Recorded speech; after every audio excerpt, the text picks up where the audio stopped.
Hello everyone, hope you're all doing well and enjoying the current volatility of the markets. We've been blessed with an extreme volatile 2022 so far, which has been presenting a lot of opportunities in the Forex market. So I hope you're all enjoying and taking advantage of that. So today I wanted to do a really quick video about safe havens, and more in specific the Japanese yen currency, and why investors are treating the Japanese yen as a safe haven, and what makes it a safe haven, and is it actually a safe haven. So we're going to discuss the theoretical part behind it and the actual, so what is really happening, right? So to understand that, let's understand what makes a currency a safe haven in the first place. So what makes a currency a safe haven in the first place are three main criteria. Number one being low interest rates. Number two, having a strong or positive net foreign asset position and a strong or positive net international investment position. And number three is having deep liquid financial markets. Now, Japan meets all these criteria. Japan does have low interest rates. Japan does have a positive net foreign asset position and a net international investment position, and it has deep liquid financial markets.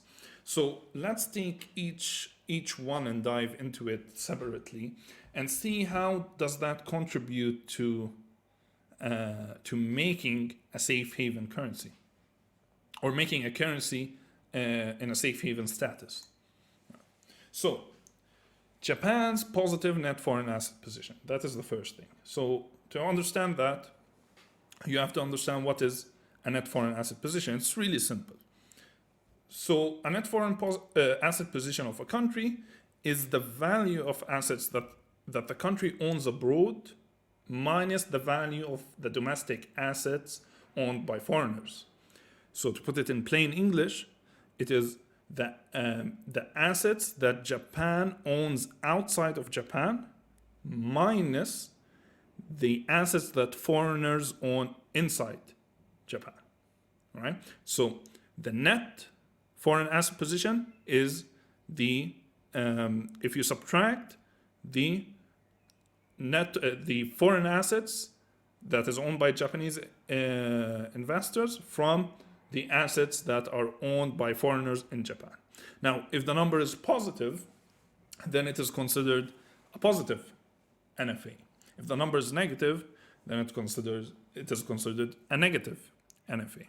Now let's explain how does the net foreign asset position, what does it have to do with currency being a safe haven? So let's discuss the main theory that makes the Japanese yen a safe haven currency, right? So the theory behind it is that because the Japanese investors have a lot of investments and assets outside Japan, that when there is global turmoil or fear or uncertainty in the market, Japanese investors get scared and they go ahead and they liquidate their foreign assets, and then whatever funds they get from liquidating them, they convert them back to Japanese yen, which is their home currency, right? And then that brings more demand on the yen, which pushes the Japanese yen bullish. Really simple, right? Japanese investors liquidate their foreign assets, they convert their foreign assets, the funds from their foreign assets into Japanese yen. This brings more demand on the Japanese yen. This pushes the Japanese yen bullish. Really simple and straight to the point, right? So this is the number one reason theoretically why the Japanese yen is considered why investors consider the Japanese yen as a safe haven during market fear. Number two is because Japan has 0 to negative interest rates, right? So interest rates is the amount a lender charges a borrower. All right. So usually it's the central bank. It is decided by the central bank. So in Japan, it is the Bank of Japan. The Bank of Japan puts out the interest rate, and in return, when people want to borrow money from the banks, they have a certain interest rate, right?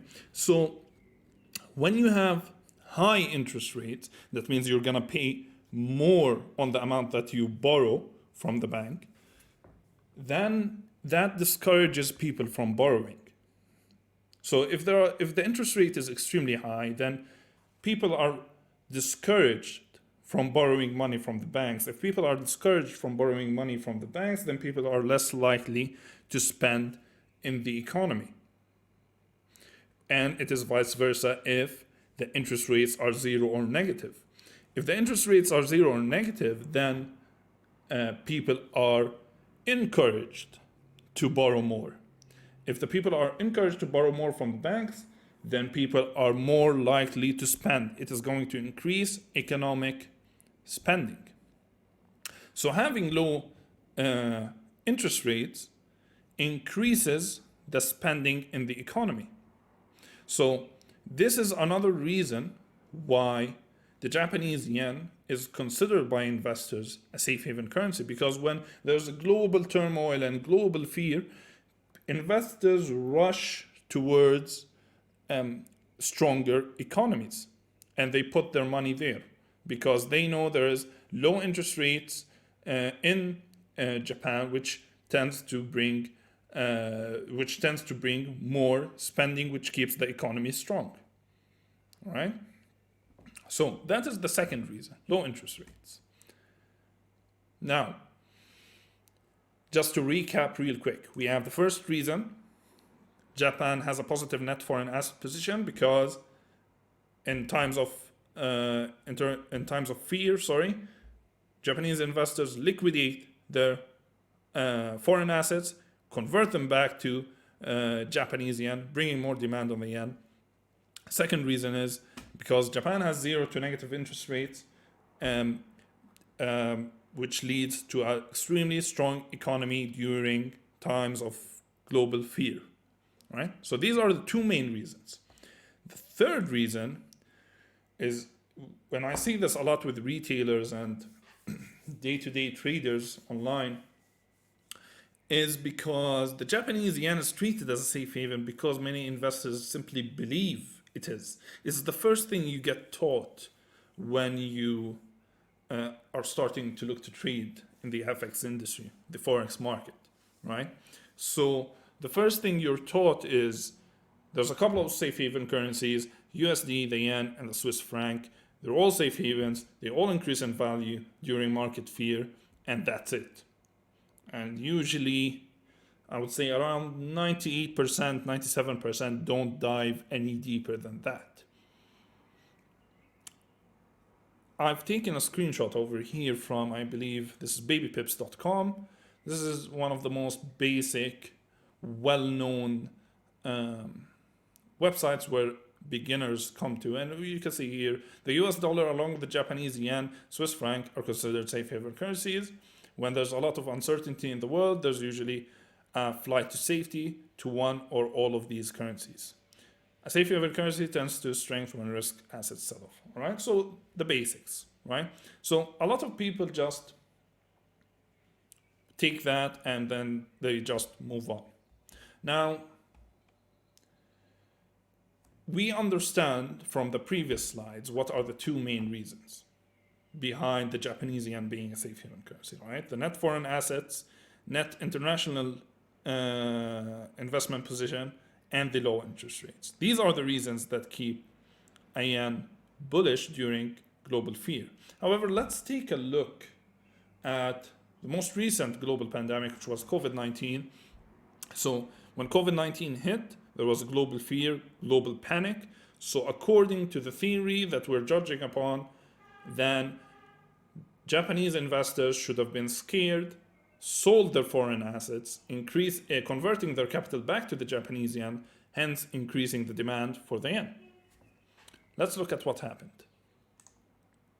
So this is a chart of USD yen on the daily time frame. And I have highlighted the start until towards, I wouldn't say the end, but until the beginning of 2022, January. So the end of 2021. What happened? Not only did the yen fail as a safe haven, it actually depreciated, right? And not only did it not boost throughout the pandemic, it completely failed as a safe haven currency. It completely depreciated. So why do you think it depreciated? If the yen is a safe haven currency, it should have done the opposite, no?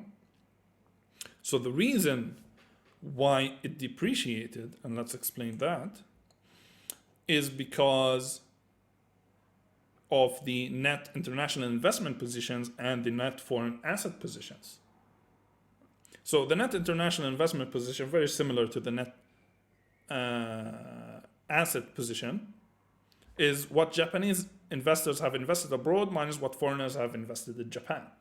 So extremely similar, right? So positive NIIP means more Japanese investors investing abroad than foreigners investing in Japan. Negative is the opposite. So if Japanese investors are keeping their foreign assets and foreign investments abroad, they're not selling them and converting the funds back to yen, that means there is less demand on the yen, which means a bearish yen. However, if they are selling them and converting the funds back to yen, that means there's a lower net international investment position, which brings more demand to the yen, which brings a bullish JPY. So let's see what happened to the net foreign asset positions and the net international investment positions during the COVID-19 pandemic. Boom. Actually, what happened was Japanese investors broke the record with the highest net international investment position. So Japanese investors did not sell their foreign assets and foreign investments. Actually, they did the opposite. They bought more. So the main fundamental reason that places a higher demand on the Japanese yen throughout global fear was completely invalid, because it didn't happen. Like Japanese investors did not sell their investments. They did not sell their foreign investments. We're talking about foreign investments. They did not sell their foreign investments. They did not sell their foreign assets, and they did not, in return, convert the funds into the yen to increase the demand on the yen.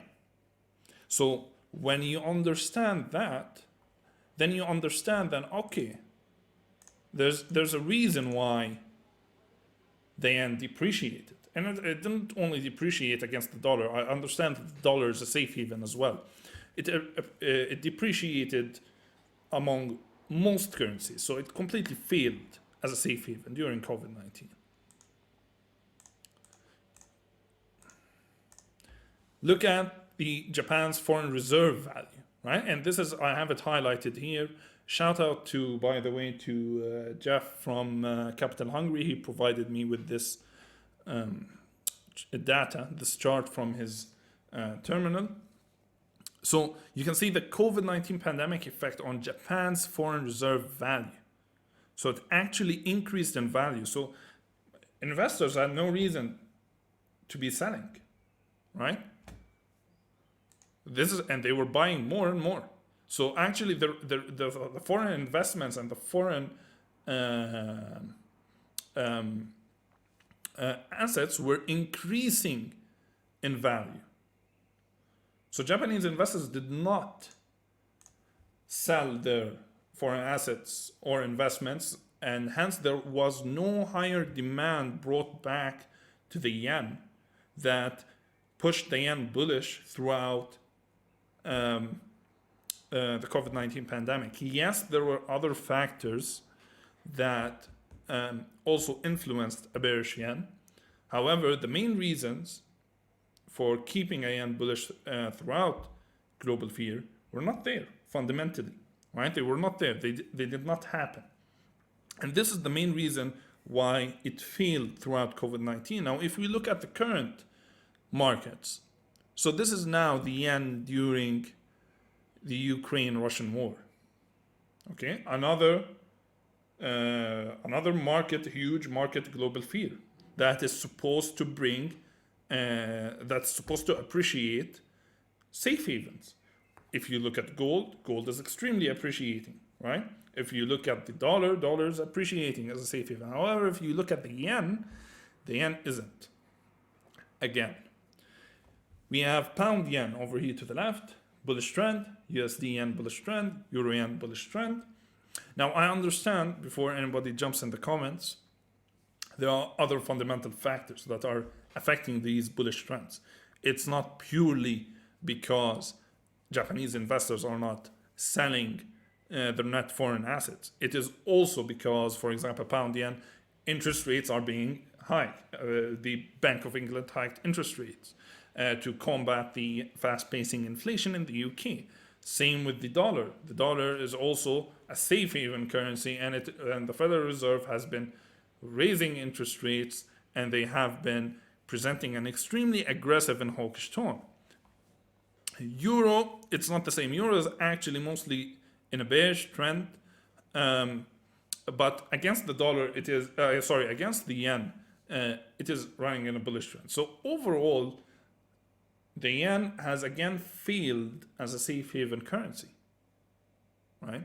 And that is also not the only reason why the yen is bearish. It's also because the Bank of Japan released an unlimited bond purchasing program.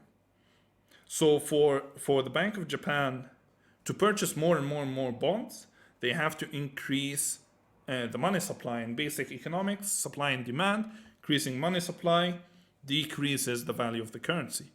So that also plays another role why we're seeing a bearish yen. But if we just go ahead and look at the index, this is the Japanese yen currency index.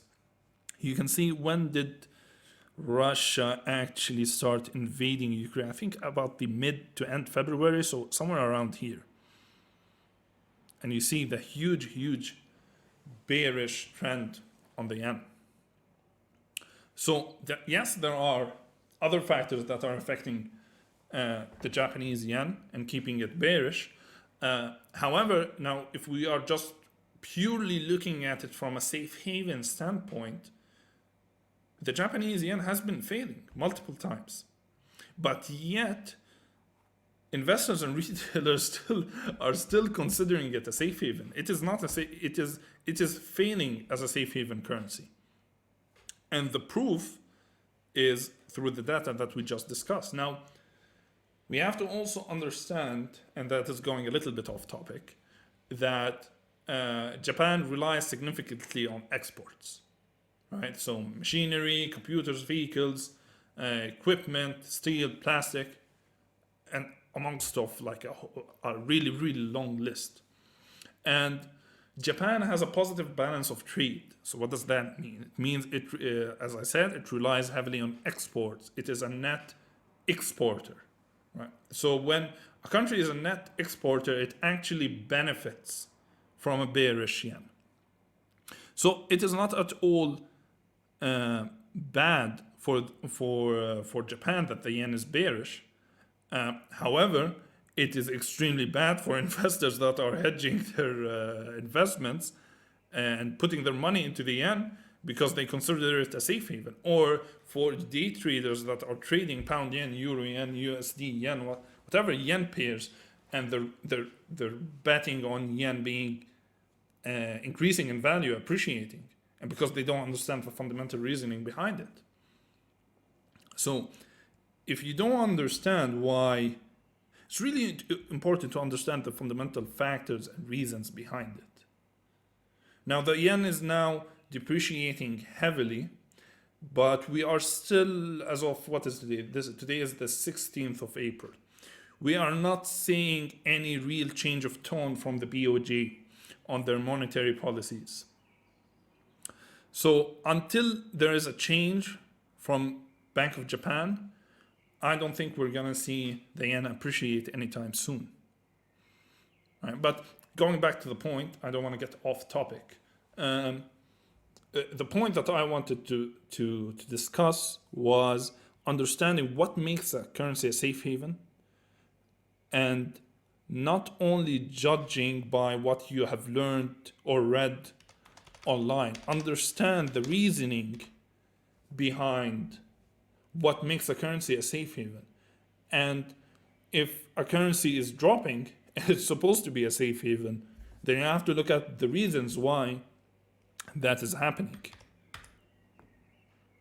Correct? So yeah. So I just wanted to make this really quick video, just explain why the Japanese yen at the current moment during Russia and Ukraine war and during the COVID-19 pandemic has failed as a safe haven currency and the reasons behind it. So when you are looking to trade USD yen, or do the research and understand the reasons why a currency is a safe haven and why it is failing. Don't just jump into trades without understanding what is really going on fundamentally. All right. And that's basically it. Thank you guys for watching. If you enjoyed the video, leave a like, leave a comment. And for the premium members, we can discuss this further in the upcoming sessions and in the Discord server. All right. Thank you.